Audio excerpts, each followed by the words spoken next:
নামাজটা ছাড়েন না। যত পাপ করছেন করেন, আমি বলি নামাজ ছাড়েন না। ইনশাল্লাহ একদিন নামাজই আপনাকে পাপ থেকে বের করে আনবে ইনশাল্লাহ। শয়তান আপনাকে হতাশ করতে চাইবে, শয়তান আপনাকে হতাশ করতে চাইবে যে তুই তো গার্লফ্রেন্ডের সাথে কথা বললি, রাতের বেলা পর্ন দেখলি, তুই তো ফ্রি মিক্সিংয়ে আছিস, তুই মাদক দ্রব্য খাচ্ছিস, তুই কাজে ফাঁকি মারিস, তুই ট্যাক্স আদায় করিস নাই, দুর্নীতি করছিস, তুই আবার নামাজ পড়বি কেন? শয়তান আপনাকে এগুলো বোঝাবে কিন্তু যে নামাজ তো আমার সময় পায় না, আমি তো অনেক পাপী মানুষ। এই ধোকায় পা দিবেন না। আপনি নামাজ কন্টিনিউ করতে থাকেন, ইনশাআল্লাহ আল্লাহ পাক আপনাকে পাপ থেকে বের করে আনবেন ইনশাআল্লাহ। ওই নামাজটা যদি ছেড়ে দেন তাহলে আর কোনো হাতিয়ার বাকি থাকবে না।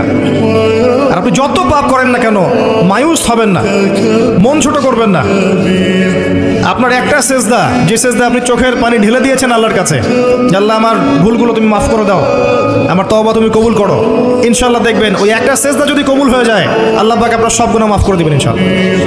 নামাজটা ছাড়েন না। যত পাপ করছেন করেন, আমি বলি নামাজ